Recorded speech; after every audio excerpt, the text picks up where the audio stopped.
প্রিয় কৃষক, এই যে দেখেন আমি একটা ওই লাউয়ের যে মাচা করছে, এখানে এই জিনিসটা আমি দেখাইতেছি। অনেকেই আছে পানির উপরে বেসমান বেড হিসেবে মাচা চাষ করে, কিন্তু আপনি যদি পানিতে লাগালাগি করে দেন বা এরকম কাছাকাছি করে আপনি যদি এখান থেকে একটা সুতলি বা বড় একটা সুতি কাপড় লাগাই দেন, তাহলে কিন্তু নিচ থেকে পানি উপরে উঠবে এবং এখানে নিচের থেকে গাছের জোর গিয়া পানির থেকে অ্যামোনিয়া এবং কার্বন ডাইঅক্সাইড নিয়ে গাছ কিন্তু খাবে।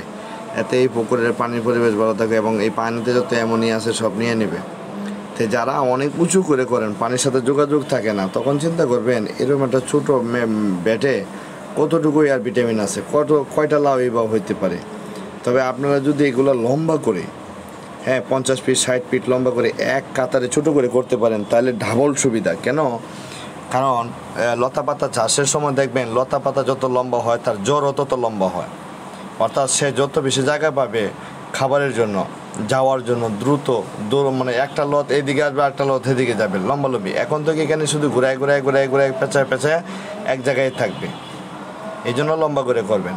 এরপরে দেখেন বাংলাদেশে অনেক লঞ্চ স্টিমার নৌকা আছে, এগুলোর উপরে দেখেন যেরকম ভাসমান ব্যাট করতে পারেন। কারণ কি, আপনার তো নদীর উপরেই থাকেন, নদীর উপরে সুবিধা হইলো আপনার পানি সমস্যা নাই।